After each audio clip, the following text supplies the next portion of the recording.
The senator from Arkansas. I ask unanimous consent that the quorum call be lifted. Without objection, so ordered.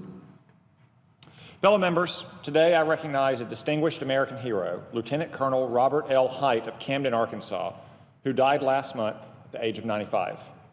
Just months after the attack on Pearl Harbor on December 7, 1941, a group of courageous young pilots flew Army Air Force bombers off the deck of the USS Hornet in the Pacific Ocean to carry on a dangerous, low-altitude bombing attack on Japan's home islands.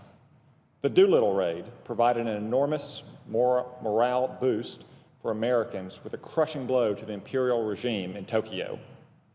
Among these brave men was an Arkansan, Colonel Robert L. Hite. Colonel Hite had enlisted as an aviation cadet on September 9, 1940. He was later commissioned as a second lieutenant and rated as a pilot on May 29, 1941.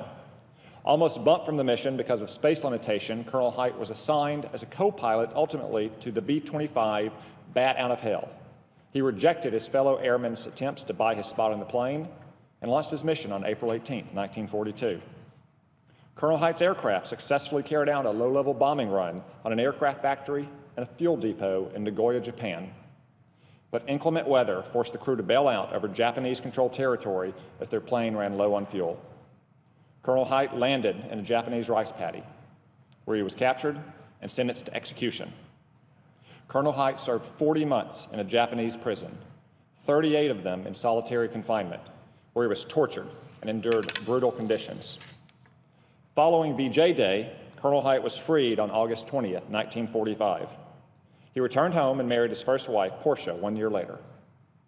Colonel Hite later returned to active service, training pilots overseas during the Korean War from 1951 to 1955. After leaving active duty, he and Portia moved home to Camden, Arkansas, where he managed the Camden Hotel until 1965. Colonel Hite was widowed in 1999 and later married his late wife, Dorothy. Colonel Hite is survived by 2 children, 5 grandchildren, 7 great-grandchildren, and 2 great-great-grandchildren. On April 18th, just 2 weeks after his death and the 73rd anniversary of the Doolittle raid, Colonel Hite and his fellow soldiers were posthumously awarded the Congressional Gold Medal of Honor. Arkansans, young and old, and all Americans can appreciate Colonel Hite's service to his family, his community, and his nation, a fine example for us all to emulate. Mr. President, I note the absence of a quorum. The clerk should call the roll.